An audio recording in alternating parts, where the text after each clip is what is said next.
We now begin the study of what's called kinematics in physics. And that's all about describing how objects move. And we do that by building up mathematical models that allow us to predict where an object will be located in the future, how fast it will be going, what direction it will be traveling in. All these parameters that help us describe where objects are located and where they will be located in the future and how fast they're going. And we do this by modeling the world with symbols and math. And I've shown kind of two simple systems here. You can see we have a ball that's at rest and it rolls down what's called an inclined plane, and then it's traveling here on level ground at some final velocity.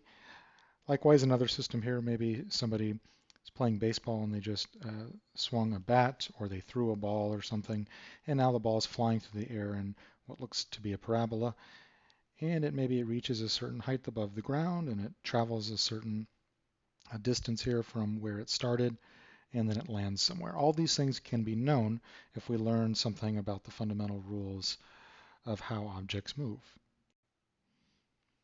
Now, in order to get to this understanding, we need to build up from some simple building blocks, and in this video we'll look at two of them, clock reading and what's called time interval.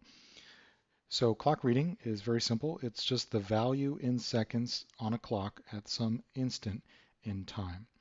Now, what is an instant in time? Maybe pause for a second and think about that.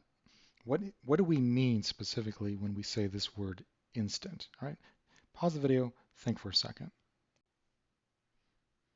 Okay, well, this instant in time, it's very important that you see this. It's a pretty abstract concept, but it implies absolutely no duration of time at all, i.e. exactly 0 seconds. Now, we won't get into some philosophical idea if you keep cutting time in half, and you can also do that with length, and can you ever get down to a point? That's not the point of this video here.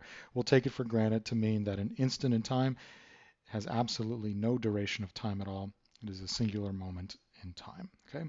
Now that's in contrast to what's called a time interval, and that's the duration of time in seconds between two clock readings. All right, so we want to get familiar with these ideas. Now let's write them abstractly using some symbols.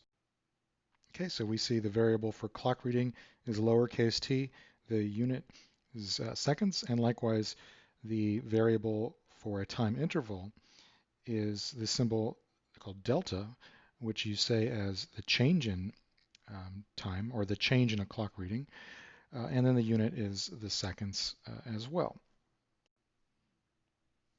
All right, so I've given you two clock readings up here as an example. I've also used some subscripts here for the first time, so little I for initial, lowercase f here for final. So the initial clock reading is 5 seconds, and then some time goes by, and then we record a final clock reading of 12 seconds. So go ahead and calculate the time interval between these two separate clock readings.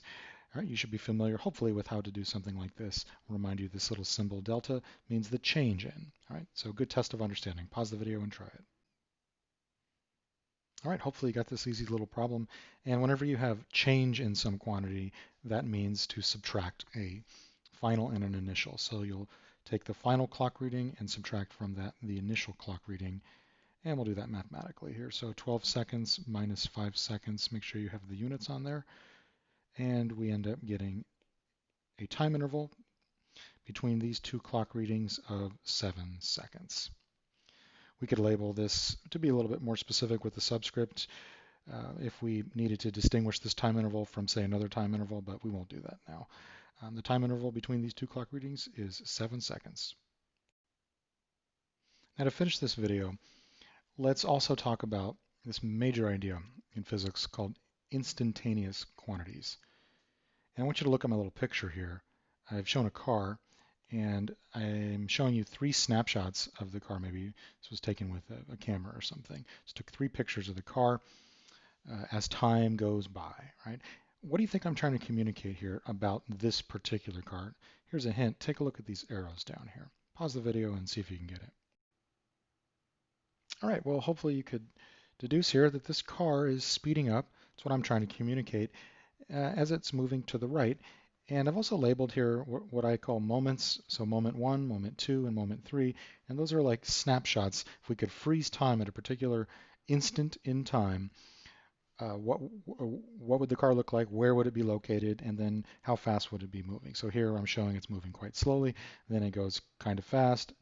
It's traveled obviously a certain amount of distance here, and then now it's moving really fast over here, and it's traveled a lot farther here in between moments 2 and 3. Now we'll learn to label parameters onto each one of these moments, and today we'll just stick with, say, maybe a clock reading. So maybe this is the clock reads 0 seconds. We just started timing. Then maybe the clock reads 3 seconds, and then maybe here the clock reads 6 seconds. And those would be instants in time or clock readings at these particular moments 1, 2, and 3. Now, what other physical parameters about this car could be helpful to know about if we could freeze time and write those things down? Maybe pause the video and think, what other parameters would you want to know that would be what are called instantaneous quantities, knowledge at a particular instant in time? Try it. So one of them might be how fast you're going. So if you're driving this car and you take a real quick glance that takes 0 seconds and you look at your speedometer, you see, oh, well, at moment 1, I look at my speedometer and at that instant it says 10 miles an hour. And a little bit later in time, I look at it again and now it says 30 miles an hour at that exact moment in time. And then a little bit later, I look and it says 70 miles an hour. So that would be an idea of what's called your instantaneous speed, how fast you're going at some instant in time. Other quantities might be, where are you located along this line right here? We'll learn about that. That's called position. Okay, so the ability to understand these quantities that are called instantaneous quantities are very important in physics, and we'll be learning a lot more about them soon. That'll wrap it up here for this video, and we'll see you next time.